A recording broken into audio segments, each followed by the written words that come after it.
discussion. So first of all, thank you very much for the invitation and for sharing with us your different comments and views on how the Ukrainian constitution should evolve. I'm stressing this at the very beginning because you are the subject of this discussion. This is a discussion about Ukrainian future and Ukrainian basic agreement between all structures of the power and the society. Therefore, we are rather recipients of your information and your ideas, and helping you with expertise how this or other norm fits in the set of internationally already checked, proved norms that describe balance of powers, that describe certain basic principles of constitutional setup, participatory democracy, and the check and balance between different institutions, the high level of protection of basic human rights, but as well as the concept of the structure of power and relation between different bodies. This process in Ukraine is in other countries, a constant process. I've never been working in another country where almost every day we would refer to constitution and to different elements in the constitutional setup, and I'm in my sixth country where I'm working. I've never been so acquainted with the constitution as I'm in Ukraine. And it is perhaps good because it shows also the understanding of the society, that this basic document is so much needed in order to give the clarity about how the system works. There are also quite a lot of manipulations with constitution changes, withdrawals, different types of systems were promoted through different constitutions, and it does not allow the citizen to have a clarity about the system. Such a patchwork approach to the constitution is also not very much in line with the basic principle of the law, basic law, to be clear and understandable to citizens. It requires now a high level of professional knowledge in Ukraine to understand how these norms are not only written, but how these norms are interconnected.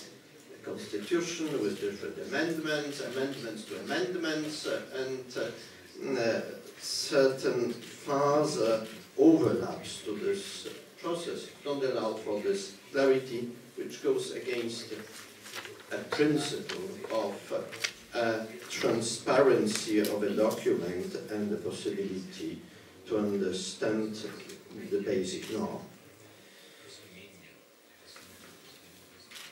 2 years ago, one of the main calls of people from all those who wanted to modernize Ukraine and put it on the path of getting more democratic, transparent, and accountable system was to see the changes switch from vertical of power for very presidential system towards more parliamentary system. It's always very difficult to operate such a change because it is not about only a written norm, this is also about the practice of institutions, it's also about the acceptance of another mentality. This society, you know perhaps better than me, that this perception of paternalism is very deeply rooted. This is very much in the mentality of people, so this operation should be done in a well-controlled and well-explained way. Therefore, I welcome all of these discussions, as the one today, aiming at explaining to people and having this process of discussion of constitution in a very open and participatory manner, because the process is also an element of a result. The process should be done in a way that people feel inclusiveness in this process. Within the system of rebalancing of powers and empowering of people, is one of key elements of processes of modernizing Ukraine. This is this process of empowering self-governance. It is commonly named decentralization. I prefer to call it not decentralization, but empowering of people. Delegation, devolution of power from state administration, from people who are rather nominated to people who are elected. Not only elected on the level of the parliament, but also elected on the level of local self-governments. The process in practice has been started, but it should be now solidified and even reinforced by the further devolution of certain powers, and not only powers, because there's tasks and different objectives delegated to local self-government. There should also be a devolution of means, because different task execution of this task requires means. If there is a shift of responsibility for education or health service or some maintenance of different social institutions to the local power, it should be also accompanied by the devolution of means to the local level. It is happening, but I notice it every day, how difficult it is to explain to those who have been elected what are their rights, possibilities, powers, and how they should act. I shared this experience with colleagues from Ministry of Regional Development, that I'm very often, almost every day, asked by different local representatives to help them to find funds to refurbish a school or to hire some equipment for this or other office. And they are addressing these demands to the European Union delegation. Second, these demands are mostly coming from people from the local state administration, which I see at least these two misunderstandings. First, this demand should not be addressed to the EU delegation, because they are dedicated funds and institutions on the Ukrainian side, where European Union also contributes financially in order to allow these tasks to be well fulfilled. But the other problem is that these demands are coming from the representative of the state administration, whereas it should come from representatives of elected bodies who are in charge of this tasks. We are now working with the Ministry of Regional Development in order how to increase this education of the respective people, how to operate under new rules. But this all that started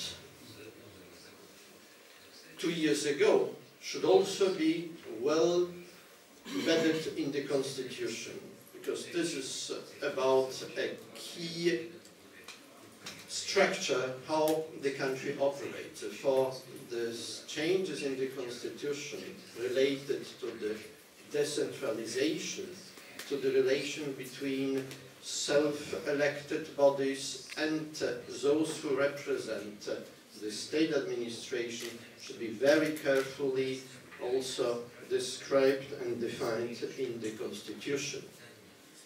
And just referring to the introductory remarks about the situation, the general situation where Ukraine is confronted with now, such a process requires as well a quite strong steering body on the center of the country. It is not only that there are some threats to the security and integrity of Ukraine in the east. There should be also a careful check of how this reform is implemented in all other areas in order to avoid a creation of independent counties that takes too much power on detriment of the general interest of the country. Therefore, this process should be carefully executed and followed from the point of view of the general interest of the country, which is the unitary country with its territory and with all what belongs to the meaning of an independent, sovereign, unitary state. The other part that is now very much on the agenda and is also very much followed by the European Union as well by other experts is the part related to the judiciary. This part is composed of two elements. One is how to describe the role of prosecution. We've seen in the previous time that the prosecution has been elevated also through the Constitution to a very specific, unique body in the Ukrainian system with these powers of general oversight and being overwhelmingly dominating in not only judicial dealings and everything what related to the structures of rules of law, but also controlling executive powers and other structures in the country. This is a very old concept of prosecution. I would not refer to some classic names as Andrzej Wyszyński and others, you know it much better. But these controlling powers, I hope, belong to very foregone past. There should be a much more open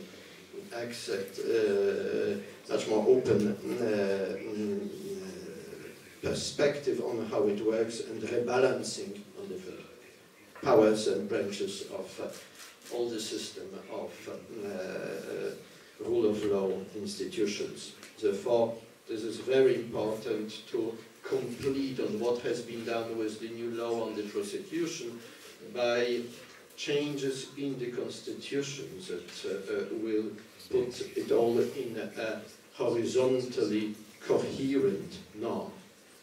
And second is how to remedy to all the weaknesses that you know better than us, how the judiciary work and how to re-establish trust to the judiciary. And how also to entrust it is a unique interpretation of judiciary. This way of dispersing the responsibilities within the judicial system between different institutions, Supreme Court being deprived of certain possibilities by the creation of specialized high courts that could rule differently from the unique interpretation of judicial norm, did not allow to convey to citizens that there is a unique interpretation of legal norms and that is a unique judicial system that applies in Ukraine.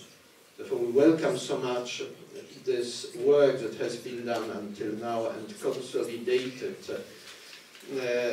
2 days ago through the vote in the Parliament, in the first voting, we see that we didn't see in the Parliament the majorities that will be required to support it at the second reading, this 300 plus 1 votes that are required, but nevertheless the process started. It would be good to complete the process, because this is about regaining the trust of citizens and to allow this new start. So the European Union is very much engaged in giving all assistance, all necessary support to these changes in order to ensure that this constitutional contract between institutions of the state and citizens is well drafted, well accepted, and requires to internationally recognized general norms. But no one from outside will write this norm instead of you, because this is a Ukrainian norm for Ukraine and for Ukrainian citizens. So we were very eager to contribute by our expertise and by our knowledge, but the ownership of the process is and will always be on your side. Thank you very much.